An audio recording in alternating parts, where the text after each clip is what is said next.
I am Ferdinand Marcos, and I am the President of the Republic of the Philippines. I stand today on behalf of 110 million Filipinos. Hi everyone, hello universe, it's me again. Ako guys, mayroon tayong good news for everybody. And syempre, yung makakatanggap nito, ayan, sabi po ng PCO, may SRI na. Ay, nako, mapasa na all ka lang talaga mga kababayan. Ano po ito? Ayan, basahin ko lang ito guys, courtesy po ng PCO. Ayan, may SRI na. Aprobado ni Pangulong Ferdinand R. Marcos Jr. ang Administrative Order Number 27 na nagbibigay ng Service Recognition Incentives, no?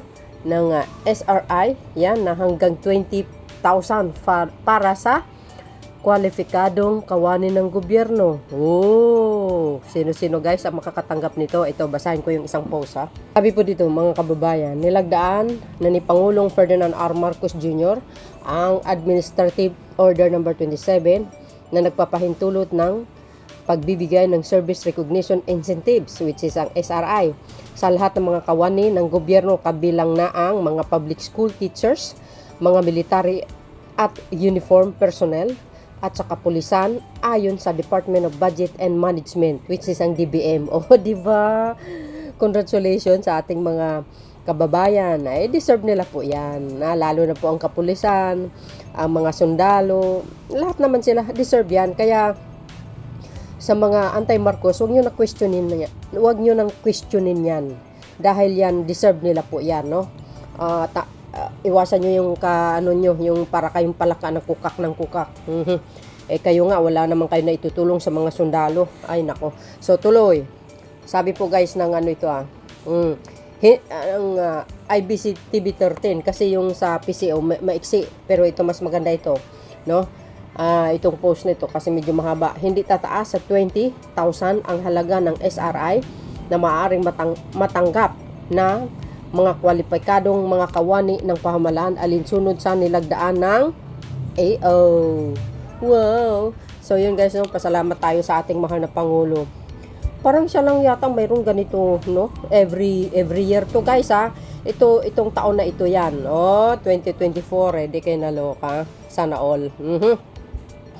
Ang incentive na ito ay ibibigay sa mga nakakakumpleto ng 4 na buwan satisfactory government service hanggang November 30, 2024 at patuloy na nagtatrabaho sa gobyerno.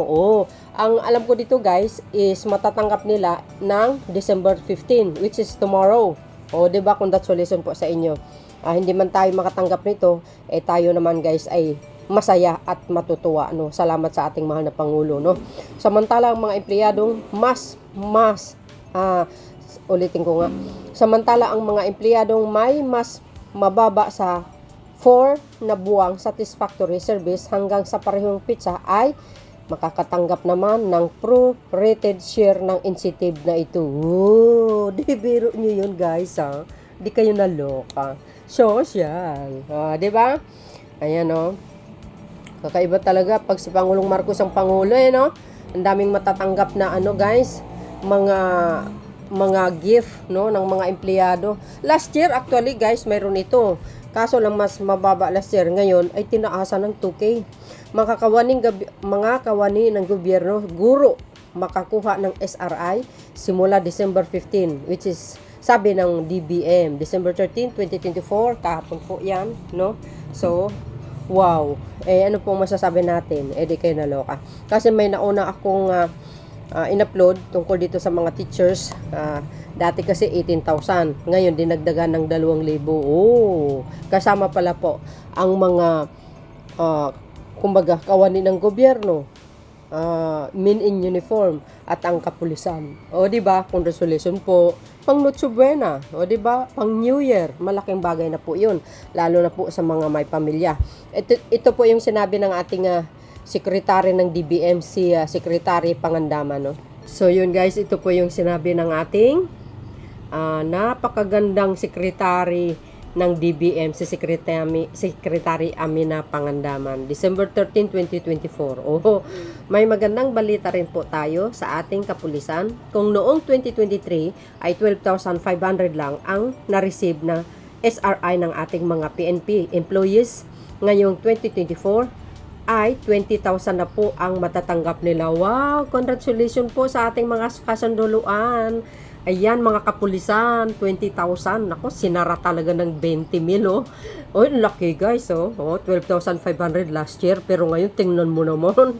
Eh, siyempre naman, kawawa naman sila. Deserve po nila yan, ano. Huwag na po kayong kukontra, mga dilis. Tumigil-tigil kayo sa mga buhay nyo. Hindi naman kayo nakakatulong, ano. Ganyan sila, eh. Tuwing nagpo-post ako, lagi silang kontra. O, di ba?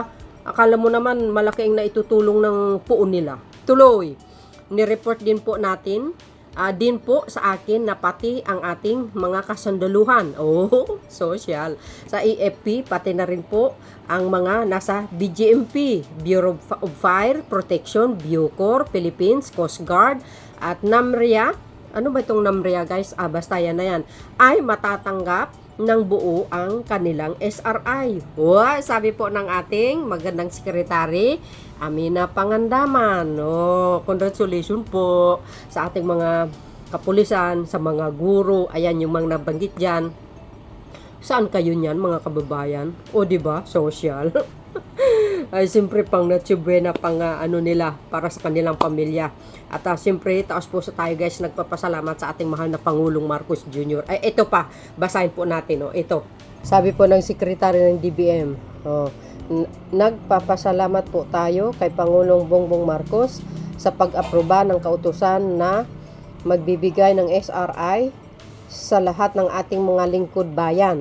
Sigurado po ako, maituturing itong maagang pamasko ng ating mga kawani at kanilang pamilya, lalo't paparating na ang holiday season. Oh, yan po ang sinabi ni DBM Secretary Amina Pangandaman. Oh, di ba guys? Ano po ang kapalagayan nyo? Oh, di ba? Para sa akin masaya ako kasi kahit papano itong pangulo natin, nakikita niya naman, no?